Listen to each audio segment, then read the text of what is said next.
Kita hidup di zaman ketika manusia memiliki akses lebih besar terhadap informasi dibandingkan para raja yang pernah hidup selama berabad-abad.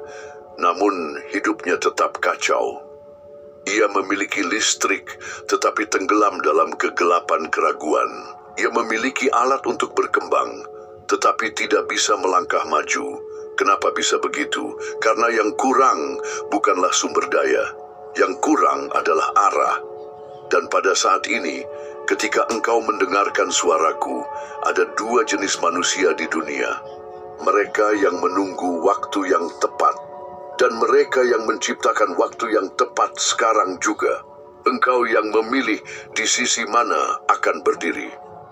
Pernahkah engkau merasa seolah-olah sibuk sepanjang waktu, namun tetap tidak kemana-mana? Seolah setiap hari dimulai dengan harapan dan berakhir dengan rasa bahwa tidak ada yang benar-benar berubah. Aku katakan kepadamu, perasaan itu punya nama, kehilangan arah.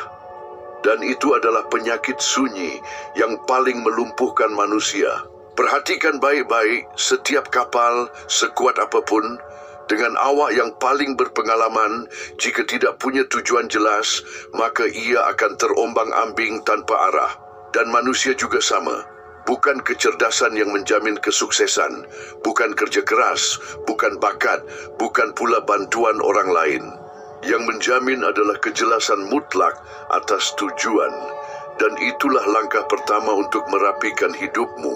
Engkau harus tahu, dengan ketepatan seperti pisau bedah, kemana sebenarnya engkau hendak menuju. Banyak orang berkata, aku ingin bahagia. Tapi apa itu kebahagiaan bagimu? Apakah itu kebebasan finansial, waktu untuk keluarga, rasa hormat, kedamaian, atau menjadi panutan di bidangmu? Katakan dengan jelas dan lengkap, aku pernah mengalami hal itu.